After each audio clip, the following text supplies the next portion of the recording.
colleagues who did not have the courage to come out in this, is this called a snowstorm here? Thank you for joining us here this morning, and we will talk about the weather first.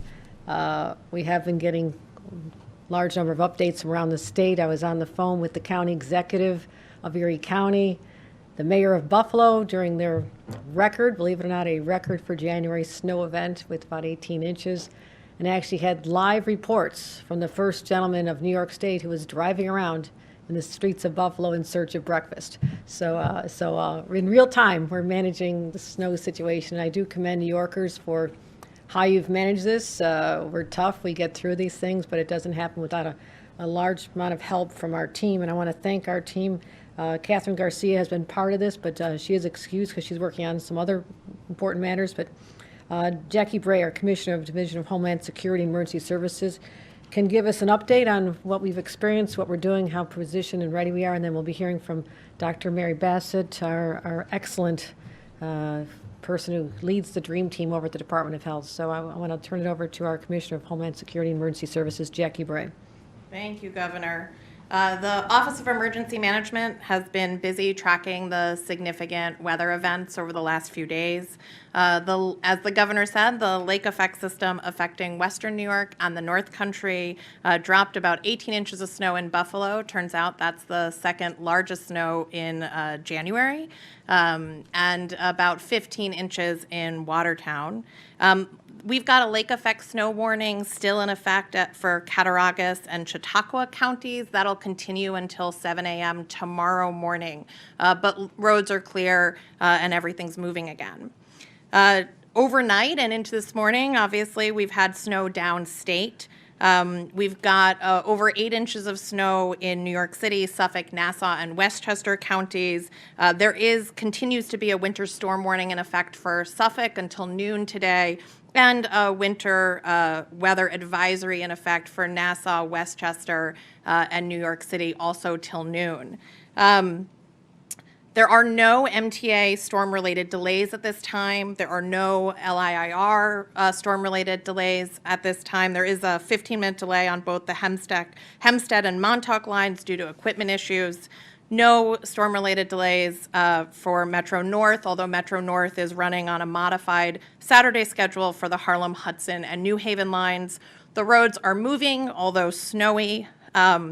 The State Department of Transportation has had about 1,800 plows out over the course of both of these events, 51 tow plows and over 300 loaders. The Thruway has had an additional 348 plows, 11 tow plows, and 66 loaders working up and down the Thruway. Both agencies' facilities are continuing to operate 24/7 until we're fully through both of these events. We remain ready to assist all of our partners. We expect relatively mild weather this weekend, although it'll be a little cold, and we've got some precipitation on Sunday.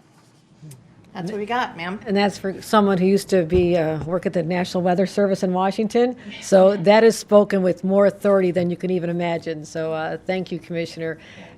It has been a busy week for us. We started out with our State of the State, where I was given the opportunity to lay out my vision and my priorities for New York, and feel very good about how that has been received by New Yorkers, who feel that it is a very thoughtful approach to guiding us through not just the pandemic, but also the post-pandemic world. And an important part of it was talking about some of the collateral damage of the pandemic, and that has been the impact on our healthcare workers, which why we still deem it one of our highest priorities to compensate them well, to encourage them to stay, but also increase that workforce by 20%. So at the same time as doing all that, we have been focused on the pandemic. And I do look forward to a day when the big news of the day is the weather. We'll get there at some point. So you too as well. You too as well. So first of all, let's talk about the cases we've seen, 82,000 positive cases. We look at cases per 100,000 people.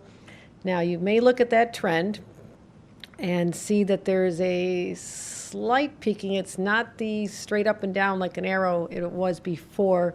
I want to be cautiously optimistic about what that means, but we're not going to make any pronouncements other than that is a better trend line than we had been seeing up until now. So let's just state that. But every day that we can flatten that is going to be a good day. So, and we're also hoping for a plateau, and we've had an enormous number of tests, record number of tests, 37,000 tests in one day.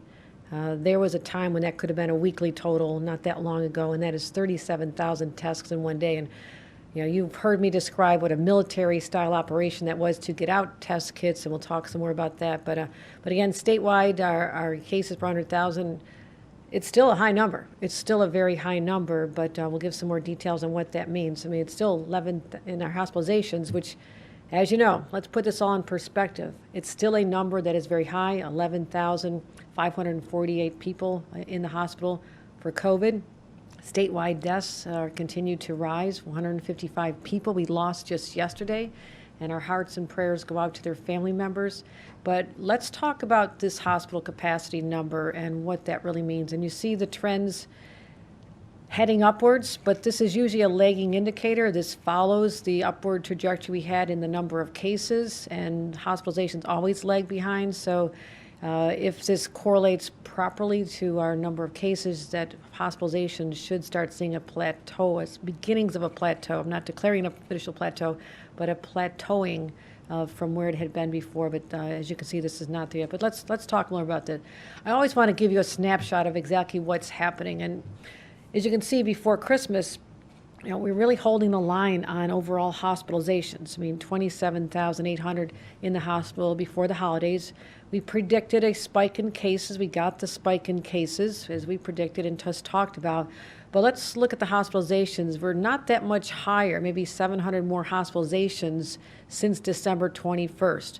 That's that 39% that we're talking about now. But what I want to point out is 16% to 39 is the number of COVID cases in the hospital, people hospitalized for COVID. So while the hospitalizations have remained steady, which means we can handle the capacity, which has been our number one priority, make sure there's enough capacity, we're looking at the balance of people who are in the hospital for COVID versus non-COVID reasons, and the number of people in the hospital for COVID is still high. In fact, more than double what it had been just before the holidays. So that's what we're looking at. So we still have hospitalizations increasing, but I always ask this question. This has troubled me. What do those numbers actually mean? And I'm very inquisitive, and I have a sharp team that answers my questions. Who is being admitted for COVID purposes, that they're sick enough to have to be hospitalized for COVID? It's that severe. Versus people who present themselves to a hospital are automatically tested as a matter of routine now, which is good. They're tested positive for COVID, but they're in there for other reasons. Think of all the other reasons people end up in a hospital. It's an overdose, it's a car accident, it's a heart attack. So I wanted to drill down into those numbers. I told you that on Monday I would be looking at that, and literally the numbers are early because I wanted to get the information out as soon as we got it, and I have 2 days metric right now. And looking at just on the 4th of January, we realized that 39% of the people are hospitalized with non-COVID related reasons, and checking in yesterday's number, that number was actually 42%. Now that is our statewide average, but it's important to also look at the variations in our different parts of the state. The most number of people admitted for non-COVID reasons as of just yesterday, or a couple days ago, are in New York City. It's about 50-50, 50-50. So half of the hospitalizations in New York City are someone who needs to be there because of their COVID, severity of their COVID situation, and the other half are there for other reasons. And let's look at upstate, central New York, places like that, where 79% are admitted due to real COVID, that they're sick enough from COVID that they have to be hospitalized, versus 21% who happen to be there for another reason and test positive. So that's a very interesting snapshot of what's going on across the state, and even central New York. What a variation we're seeing there between central New York and the city. So we also know that 37% of positive cases overall were asymptomatic, and that's something we're going to talk about right now. And I want to get it, it's a little more clarity on that and what that means to someone who's in the field, who's actually dealing with this day to day, and put it in perspective. Again, I want people to understand this is still a pandemic. The number of cases and hospitalizations are still rising.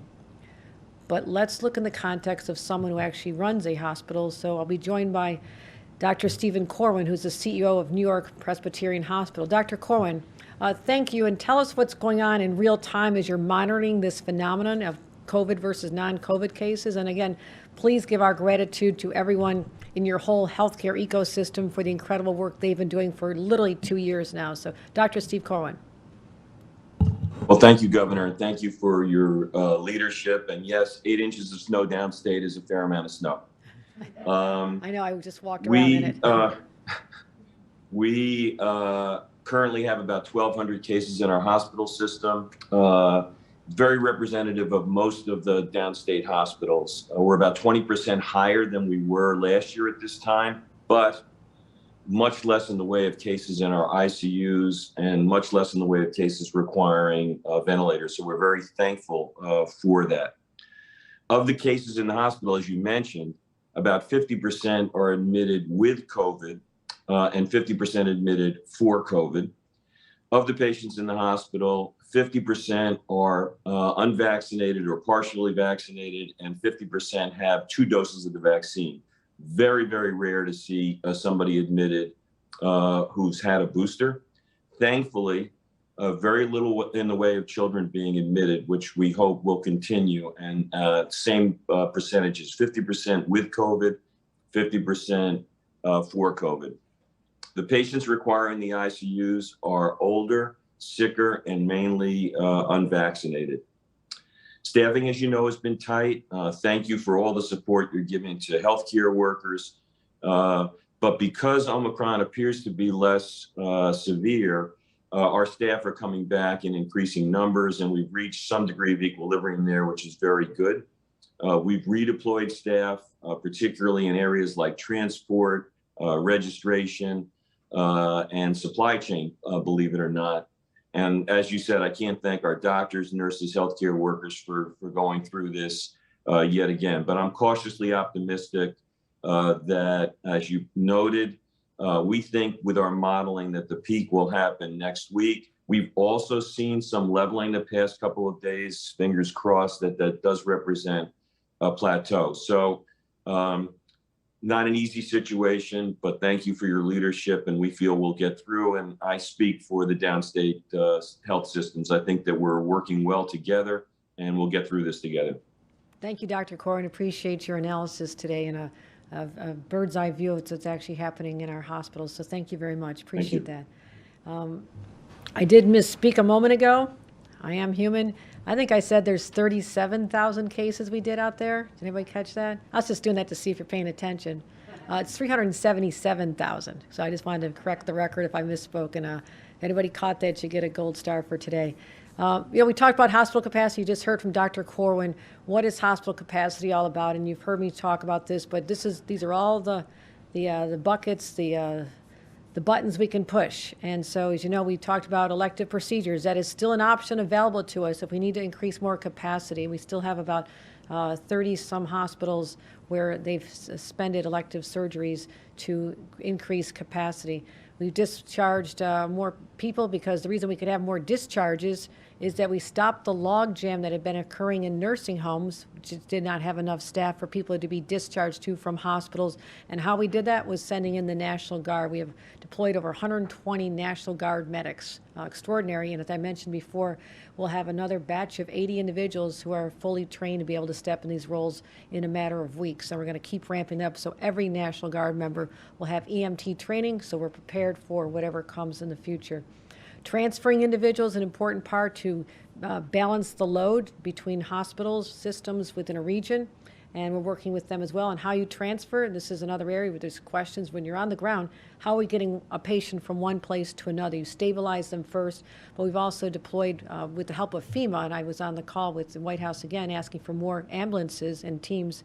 We have about 30 in state right now, 50 more are coming, 25 of which arrive tomorrow. So this is a great cause of relief for these hospitals, especially as I was traveling up in the North Country, where someone really sick in Potsdam may need to be transported all the way down to one of the major metropolitan areas Rochester or Syracuse for someone who's really sick, and they didn't have enough people to transport them. So this was in response to my on-the-ground visits where I found out that this was a real problem.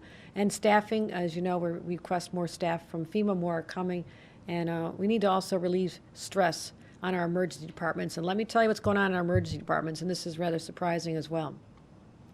Right now, too many New Yorkers are going to emergency rooms to get a test, just to get a test. We did 377,000 yesterday alone. We have capacity. We have 2,000 locations people can get tested. So please do not go to an emergency room and tie up the resources of those individuals so you can get a test. And don't come in if you have very mild symptoms either. I know you're anxious. I really understand this. But if you're an adult with very minor symptoms, you can handle a runny nose, you can handle the throats being a little bit sore, a little bit of cough. Just treat it as if you would have flu. Follow the protocols, but please don't overburden our emergency rooms. They have so much work to do. So when you look at the numbers, look at the number of people in the emergency rooms who've gone there only for testing. Nearly 5,000 people in the last 24 hours. Do you realize what that is doing to our healthcare system? Look at the region. Finger Lakes. Look what you're doing. Mohawk Valley, Central New York, these areas. What we're going to do is say, we understand there's a problem and you think that's your only avenue, the easiest avenue, but please do not do that to our healthcare system. Stay home if you have mild symptoms, but look at the stress this is putting on the systems that cannot handle any more stress, to have people occupying space in emergency rooms. So help us get the word out about this as well. And what we're going to do is say, in those situations, we are going to be deploying more test kits to the hospitals that have a problem. We know exactly where they are. We know where this is going on. And we'll redeploy staff, and we'll be making some more announcements on that very soon. We're working on operationalizing that. This information just came to light, and our immediate response is to turn it over to the experts here. And Commissioner Bray is already figuring out how to get the test kits literally to the parking lots of some of these hospitals so people can, if they show up, they can test there and not tax the resources of our hospitals. Really important to get that word out. Vaccinations, okay. Still not seeing what I want to see in children. 29%, you had the whole holiday to do it. Now we can get more kids vaccinated. We've had the ability to do this. But the best news I've heard is that the CDC is now allowing 12 to 15-year-olds to be eligible for a booster shot, the Pfizer boosters. So this is our overall booster update. You can see the areas of the state that have had more boosters. That's a high number, and that's extraordinary. We're working very hard to get those numbers even better. But get the CDC after 5 months now instead of 6, and that's important distinction. It had been 6 months. The CDC now says after 5 months you can do that. So we'll be launching some new guidance on exactly how we're going to do this here in the state of New York, but I wanted you to hear first that we'll be following that guidance. Also, we had a mandate that healthcare workers be vaccinated. It went into effect a few months ago, and it was an extraordinary accomplishment. I want to thank all the healthcare workers and their employers for getting us to do the right thing and getting people to understand that it's the best way to protect themselves and to protect the people they're cared for, their health, to make sure that you are vaccinated personally. And I believe that's why it's time and important to now add on a continuation of this effort to protect people, to protect the workers, and to protect the integrity of our healthcare system, because they work with our most vulnerable New Yorkers. We need to make sure that our healthcare workers are now boosted, not just vaccinated, but they have to be boosted. So you would want to make sure that anyone taking care of you is fully protected, but also we've seen hospitals and healthcare facilities stressed because people who maybe only have the vaccination, not boosted, are having breakthroughs. And this is a phenomenon of Omicron, and now we know that this is the best way to deal with it. So it's a common sense way to keep people safe, and people should get the booster shot within 2 weeks of eligibility. Again, if someone just got boosted in September, you keep track of the dates. On the very first day that you can get it, please do. We have the information on when you're eligible, and we'll expand this to give you the 2-week period in order to get it done. But please do it as soon as you can. And I thank the ones who already did this, who on their own initiative, but healthcare workers will be asked to do this with no exemptions other than a medical exemption and no test out options. So we're the first state in the nation to institute this because this has been such an important priority. We've already seen what's been happening in our healthcare environments. Staff is getting sick. They're leaving. We need them to get well. We need them to have the best fortification they possibly can, and that means getting a booster shot as well. So I've consulted Dr. Bassett on how we make this happen, and we want to make sure that hospital workers don't go to work if they're sick, get the booster. And I wanted to mention that Dr. Bassett has actually recommended this. We talked about it first. We had a conversation. Is this the right thing to do? We agreed together, and she'll recommend this change to the Public Health and Health Planning Council. They're having a special meeting on Tuesday. Just so you know, any of these changes and regulations get approved by this independent body that has been there for a very long time. But we anticipate swift approval, and it'll take effect immediately. And we'll keep New Yorkers posted on the developments of this. So we'll make sure that we are doing everything we can, all those levers, all those buttons we can push, and this is one that we wanted to make sure to get those healthcare workers boosted as well. So speaking of getting boosted, we talked about the vulnerability of people in nursing homes. We want to make sure that people are safe inside those homes, the workers, the visitors, and make sure that the patients above all are safe.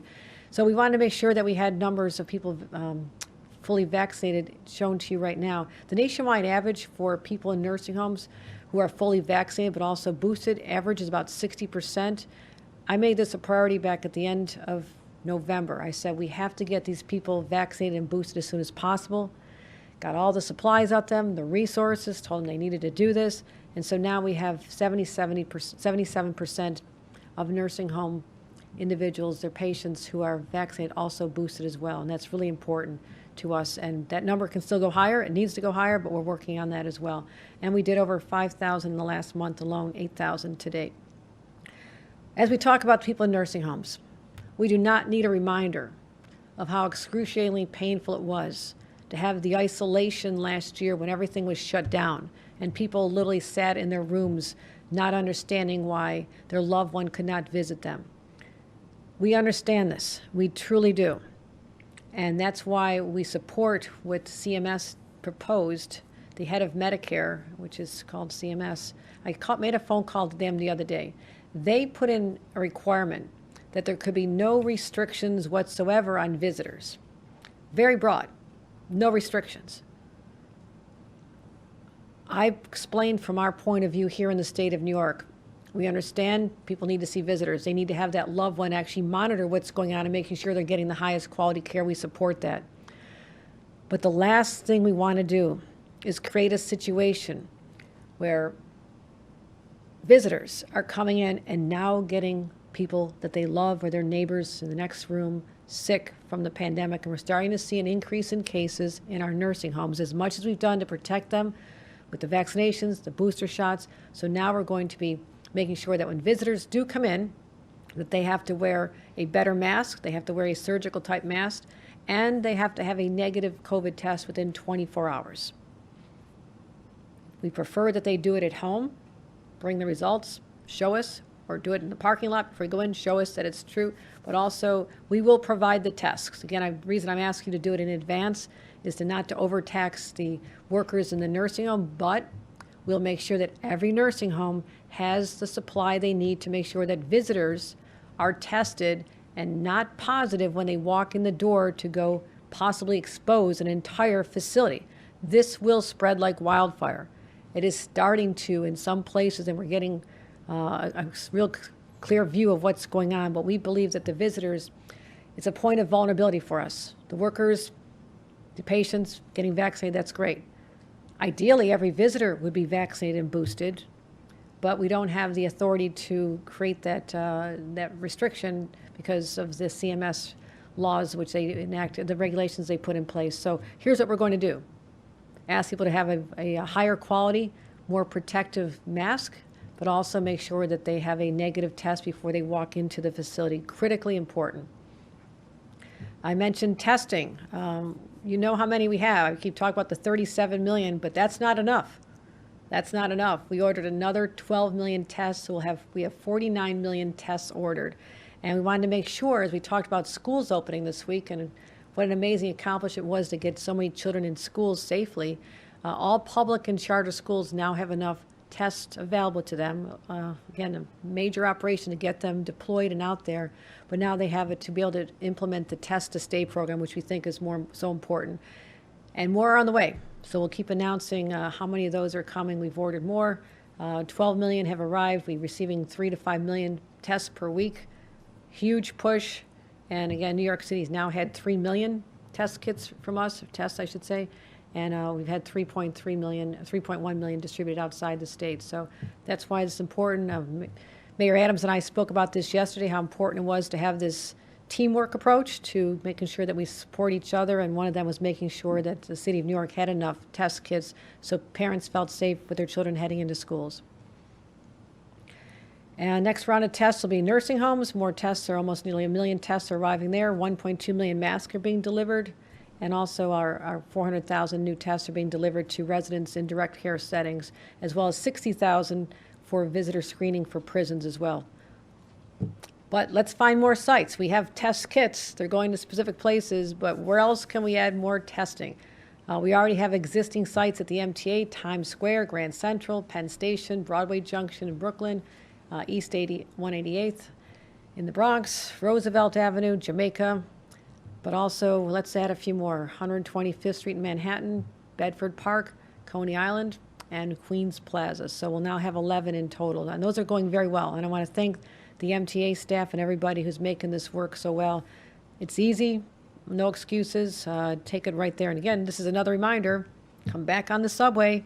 It's safe. It's good. You can even get a test there. That's an added addition. So please come back on our subway system. And they ran very well during a snowstorm, so that's even more impressive. As I mentioned, we thought we could also expand our operations for testing to utilize the sites where students have been tested during this calendar year, the school year, and now while they're on break, let's use those sites as well. So we have current sites at Oswego, Binghamton, and Plattsburgh, Cortland, Buffalo, Buff State, SUNY Oneonta, Albany, Stony Brook, and Purchase. So we'll be adding many, many more, so we're excited about that as well. New ones, I'm sorry, those were the existing ones. Geneseo, New Paltz, Potsdam, Fredonia, Brockport, Farmingdale, Morrisville, Canton, Cobleskill, and SUNY Polytech. So I think we're covering just about every one of them. I just said this is a resource to us. Why aren't we taking advantage of this? And so the team made my wishes happen, so thank you. But there's another issue I want to talk about, which is really important. You're seeing in the news more, which is pediatric cases. We've seen a rise during this winter surge. I spoke about this on Christmas Eve, a day that Dr. Bassett and her team took some strong action on this and make sure that we were keeping an eye on this. But I'd like to turn it over to her to talk about this because this is an area of anxiety. We want to make sure people have a clear picture, have all the data that we have available to us in assessing the situation when it comes to children and COVID. So Dr. Bassett, if you could talk to us about what you're seeing, I'd appreciate it.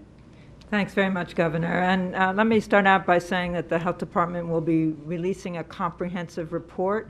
I'm going to show you a lot of data and try and highlight the top lines of these data, but I urge people to look at the report, which will be released today and should be posted after this press conference. As this slide here shows, the pediatric cases have shown the same pattern of escalation that we've seen with Omicron in general.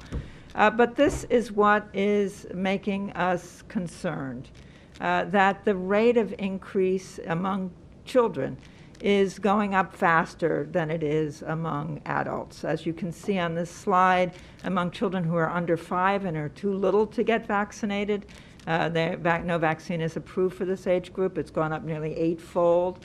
And in older teens, the 12 to 16-year-olds, maybe that's 18, I apologize, I can't really read the slide. I think it's 12 to 18-year-olds, has gone up 10-fold. So this is faster than in adults who've gone up between around about 2 to 2.5-fold.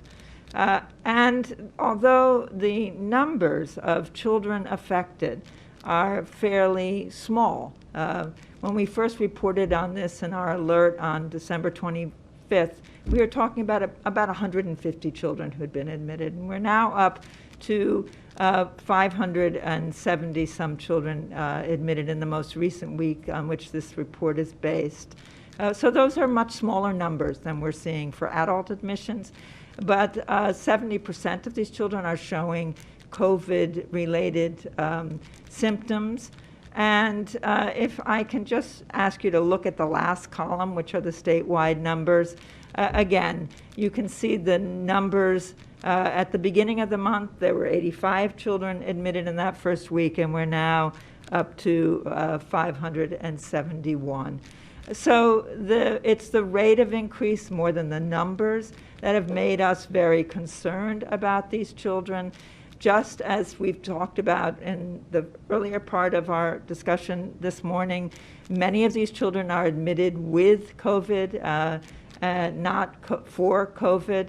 And this slide gives a listing of the types of other conditions that children are coming in with who have tested positive for COVID. But this is the most important thing that I want to show you this morning, that the vast majority of children who are hospitalized are unvaccinated. And again, the goal is to stress that it's important to get your child vaccinated. It's important, if they're eligible, to get them boosted. And we now have boosts approved by the CDC for children who are 12 and older. Vaccinations for 12 to 15-year-olds were approved in November. So we have children coming up in that age group who are eligible for boosting.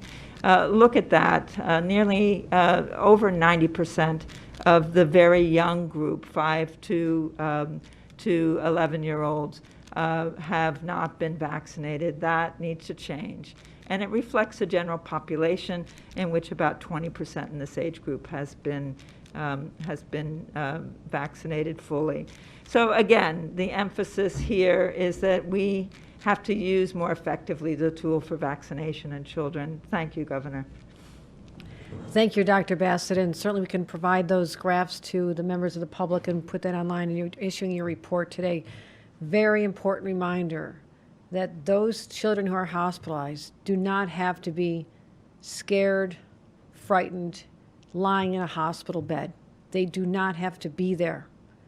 There is an answer. It's simple. It's been allowed for weeks. It's safe. Thousands of children have been vaccinated safely. And those are the children, by and large, are not the ones in a hospital. So please, let's protect our most vulnerable, our children. We love them, we cherish them, and this is one more way you can show your love by helping them stay out of the hospital so they're not experiencing the trauma that is so unnecessary. That's my plea as a parent. What else can we say? What else can we say? We just really hope that people look at the data now. If you've not been convinced of the difference between children who are vaccinated and unvaccinated, I think you saw a very crystal clear picture from Dr. Vaccinated. And those are not related to being in school. The children just went to school. This would have occurred exposure to all those holiday gatherings where they saw older siblings and maybe cousins home from college and all this. They were in this petri dish of the holidays. And these kids, because they were not vaccinated, were exposed and they're vulnerable. And now we're seeing them hospitalized. So it's not too late to take action. We have plenty of vaccinations available. I would love nothing more than to see those vaccination numbers go up. And so, Dr. Bassett, thank you again for your effort on this. And so between snow and vaccinations and tests and everything else, we're happy to take some questions. And Juliet? Yes, thank you. Actually, two questions. First of all, since you're seeing a possible plateau, what are your concerns about, gatherings like Super Bowl Sunday? I think last year was another sort of spreader event, and that's middle or I think it's February 13th. What are your concerns about that? Are you concerned about another spike? And also, are you looking into the COVID pill at all to get that here? Oh, absolutely. Yes. Number one, that is, and Dr. Bassett can address that, and Jackie, about our supplies. This is where we have been laser focused on getting all the treatments, whether they're in the hospital, whether they're over the counter. We have asked to have our hands on the very first doses that are available. We have a limited supply that was being administered by the federal government. When I talked to the president, I talked to the other members of the Governors Association. I have direct calls with Jeff Zients, who's overseeing this. It's all about how many more can we get. And I had a direct call with the CEO of Pfizer saying, when this is available, remember, you're a home state business. We're happy you're here. We know you have your obligations to the federal government, but as soon as they are commercially available, we're number one in line. So yes, very much a focus. Dr. Bess, anything else to say on the medications? You've captured it exactly. The Paxlovid, the oral antiviral medication that seems to be most effective, is just in very short supply. We're urging the federal government to consider its distribution not only on a population basis, which is how they made the release of their first tranche, but on a disease burden basis. The 3,180 courses of treatment that we received as a state were distributed within the state on a population disease burden basis, so with New York City receiving a disproportionate share, but that obviously is just not enough. There are also the monoclonal antibodies. Sotrovimab is also in short supply, although the federal government has been given to us on a population disease burden basis, and we've received a disproportionate share of the national store for that one. We need more of these drugs in order to make them alter the course of the pandemic and reduce hospitalization. I'm sure you all know that these are for people at high risk of hospitalization. And so we want to diagnose them early. That's through testing. We do that. And then we have to be able to get them the drug. And that's the problem right now. There just isn't enough drug. Thank you, Doctor. And with respect to Super Bowls, I'm very excited about the Super Bowl this year. Seeing what happens. I don't want to jinx anything, but I'm feeling good. Yes, what you're talking about is exactly what I showed in, I think, October 5th. I showed the holiday trends from last year. Halloween, December, religious holidays, Hanukkah, Christmas, New Year's Day, New Year's Eve. And then I said the next spike was Super Bowl weekend. The difference between this year and last year is we didn't have vaccinations. Everybody was desperate. As you hear Dr. Bassett talking about the short supply, that reminds me of 1 year ago when the vaccinations were in such short supply. And now we have boosters. So I would recommend, if you're going to gather for the Super Bowl, and I understand the desire to do this, keep your masks on, wear the smart masks, the ones that are more fitted, which are not as much fun, and they don't have like your favorite team's logo on them, but you can put that over it, as I properly demonstrated a few weeks ago. So just be smart about it. You know, we understand that is another point of vulnerability, and I would hate to see one weekend of games or 1 4-hour period of a game be the reason that what could be a plateau by then ends up starting to go up again. But that is still a few weeks off. We have some playoffs to get through, and we'll all see what happens in the next couple weeks. But yes, I'm sounding the alarm about that weekend as well. I called it out in October. I know that is a weekend that we are exposed to a lot more people getting together. So I hope we're in a better place by then. And based on this possible plateau, we could achieve that. Zach? Governor, a couple of questions regarding a couple issues that I didn't hear you mention. Number one was bail reform. Is that something you feel like needs to be reformed this year, or are there not enough statistics yet to suggest that it does need changes? And secondly, the eviction moratorium, are you prepared to let it expire? We're looking at both those issues, Zach, and these are conversations that I'm having privately with the leadership, and we'll be certainly letting the public know the outcome of those conversations. So to be determined, but people will be hearing our position on those very shortly. Mac? Hi, Governor. For healthcare workers who may refuse to get the booster shot, do you worry that it could be an issue with hospitals that are already facing staffing shortages? Well, first of all, 92% of all workers got the vaccination, which is quite extraordinary. I mean, that is higher. Don't have the data, don't quote me. I believe that's one of the highest in the nation. And so it's, to them, they overcame the hurdle. Some wanted to do it immediately, but those who had overcome a hurdle, I believe that they'll just view this as, I did it once, I can do it again. So we don't think it's going to be that level of challenge it was the first go-round when this was a new idea. That being said, we are already losing healthcare workers because of them even testing positive without symptoms. They've been going home, and that has been a source of enormous stress on our health systems already. So if we get them the booster and they can get back to work faster without symptoms, that's you're talking about something exactly we had to calculate that. We had to make that determination together on assessing the risks and the benefits of each, but also seeing the numbers that we're losing healthcare workers and all these other workers who are so critical to keeping our systems, going, our healthcare systems going, that we think it's worth it to just ask them to do the right thing one more time. And then just one more. Mayor Adams has talked a lot about wanting mandating COVID testing in schools, regularly for kids, but says he can't do that type of thing without state approval. The city comptroller earlier this week said, no, the city can do that. We don't need state approval for that. Any clarity on that? Here's what we're assessing, and this has been the source of many conversations. We have been nation leading in ensuring that our kids get back to school. This started weeks ago with our efforts to make sure that they had sufficient tests. We did something that was just extraordinary a week ago. We actually going to be able to get them in the hands of schools in time. We did it. Not 2, but now 3 million test kits. So we believe that there are opportunities for the children to get those tests, take them home if necessary, if there's a positive case.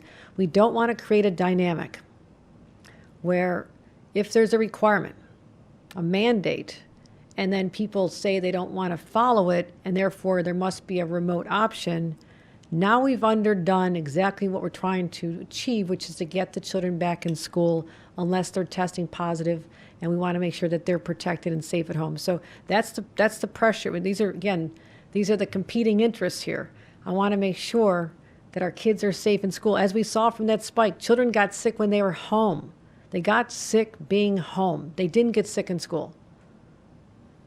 So we don't want them to revert to remote because there was a mandate that there be testing in schools. And that's what we're trying to balance. I wish parents would just be smart about this.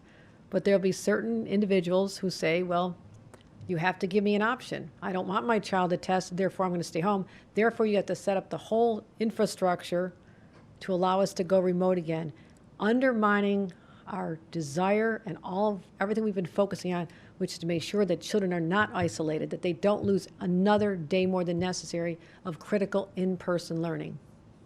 Can the mayor make that decision, though? Good almost afternoon, Governor. We're going to jump over to Zoom now. Your first question at I'll get that 11:57 afterward. comes from Bart Jones of Newsday. Bart, your mic is open.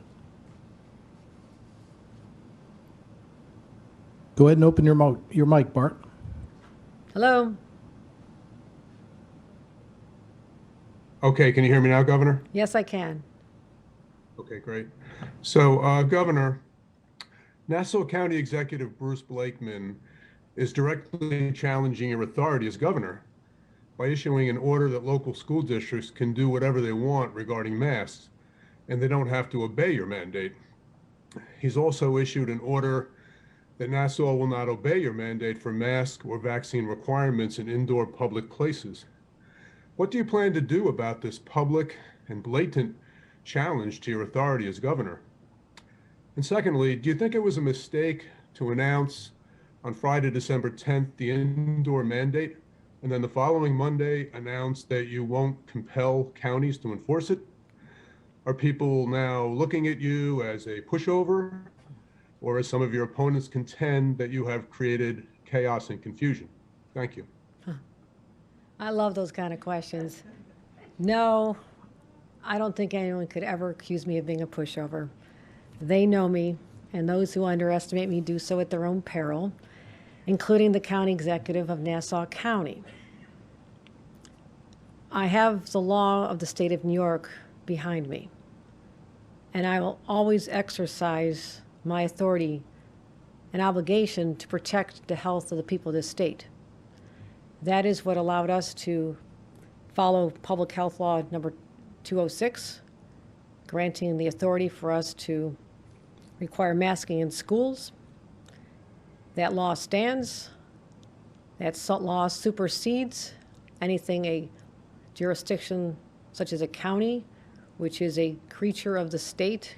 Municipalities are creatures of the state. They have to follow state law. In addition, the schools are also regulated by another entity known as State Education Department, who came out very strongly and said that they want this mandate to stand, that counties are required to enforce the masking instructions. And they also have an additional point of leverage, and that they fund all the school districts. Therefore, I feel very confident that our requirements will stand. I know that the School Board Association across the state stands with us, teachers stand with us, parents stand with us, and those who choose to defy that will understand that there are consequences and fines and cessations of funding, which I don't think the school districts will want to deal with in the first place. With respect to our requirement of masks or vaccinations, I have always said that we are going to conduct ourselves in a different approach and ensure that we empower localities to do the right thing. I believe that a mask mandate was the right thing to do, a mask or a vaccination to give flexibility, which is important for businesses. I've spoken to thousands of business owners over the last 2 years about what they've gone through and what they want. They want people to be safe. They want their employees protected. They want to have the right to be able to institute that and have the state behind them, which is what we did, to make sure that they don't lose any employees or customers because of coming into an environment where people are not masked. So we feel we did the right, I know we did the right thing. We did the right thing with having that mandate. And in terms of enforcement, I believe that counties should be exercising their authority that's granted by the state to enforce this. Now, we understand that there are those who've said they will not. I am appealing not to elected leaders who are not taking their responsibility seriously to protect the public health. I'm appealing to the businesses. And I am so grateful to the so many who have followed what we've asked them to do, protect their workplaces. And here's the whole reason we do this as well. I've always said we're doing everything to protect the public health, but also the health of the economy. And to the extent that we can avoid ever having to go back to those dark days when businesses were literally shuttered, destroying the livelihoods and the dreams of thousands of people because we were in the throes of a pandemic without resources, without enough masks to go around, without vaccinations, a very different time. So many lessons were learned from that experience. And I have said from day one, I will not shut down the economy, but will make sure that businesses know that they have the state of New York standing behind them when they institute a mask requirement or a vaccination requirement for people to go in them. So it's a different approach. It works. We're standing behind it, and we'll leave it at that. Thank you, Governor. Your next question this afternoon comes from Tim O'Shea of the Buffalo News. Tim, your mic is open. Hi, Governor. I'm going to switch topics on you for a moment. You alluded to the Super Bowl before, so I'd like to ask you about the Buffalo. Exactly. I'd like to ask you about the Buffalo Bills stadium negotiations. How are things going? How soon do you hope you might be able to make an announcement? And also, there's a lot of talk upstate here about a dome versus an open air stadium. Do you have a preference on what kind of stadium you'd like to see? Well, when there's 18 inches of snow on the ground, a dome always sounds better, but I do believe that part of the culture of the Buffalo experience is to have the outdoor. And this is a conversation we had with the owners, the Pagulas organization early on, to talk about when we conducted a study of options that we would put forth different locations, study dome versus not domed, and presented that to them and talked to them collaboratively about what the best approach would be. And it was determined, the preference was for Orchard Park, to keep it where it is, look at that site instead of downtown, and also to keep it open air as part of the Buffalo bravado, which people love to showcase. In terms of negotiations, conversations have been ongoing literally for months, very positive, and there is not a date certain other than the next few months where it has to be completed, but I like to get this done, wrapped up sooner than later, but that doesn't mean that we don't want to make sure that it's done in the smartest and the best way, so we'll devote the time necessary to achieve that. Thank you, Governor. Your final question this afternoon comes from Tim Balk of the Daily News. Tim, your mic is open. Hi, Governor. Can you hear me? Yes, I can, Tim. A question for you, or possibly Dr. Bassett, which is obviously you can't predict the future, and there have been inconsistent data points globally, but do you guys have any sense or any projections of how long, if we're peaking right now, how long we're going to peak, or any expectations of that? Let me dust off my crystal ball here, because that's about all we've got, Tim. I wish I had more to go on than that, but Dr. Bassett, how's your crystal ball looking these days? Well, I keep thinking of that famous saying that it's hard to make predictions, especially about the future. But but we know that this is a much milder variant than the others. That's what you've been hearing in the numbers all day during this press conference. And elsewhere, they've gone up quickly and come down. We need a couple more days to be able to tell that it has peaked. Of course, that's what everyone is hoping for. It will end. That much I'm prepared to make an assured statement about. And I think that we can expect a difficult January, but that things should be much better by February. But as ever, we just have to keep tracking the data day by day. Thank you, Dr. Bassett. And again, to Juliet, Mac, and Zach, thank you for having the fortitude to bundle up and come out here in a sun. To those of you in the rest of the state, it's actually sunny and nice here. But Mother Nature heard that someone from Buffalo was in charge, so she just kind of stood down this time. I don't say that with arrogance because I know there's another one coming. But I want to thank everybody, and especially my team here. Extraordinary leadership at a time when we need to be surrounded by the smartest people, the most people know how to operationalize. I have a lot of ideas, but this is the team that actually executes. And so I'm really proud of them, and I want to thank everyone who helped on the state address. Scores of people who put their heart and soul in a lot of long nights. We did something in a very compacted time frame. Next year, we're going to start working on it in May, so we don't have those long nights throughout the month of December. But again, I have an amazing team, and I want to thank all of them for being the true definition of public servants. Thank you.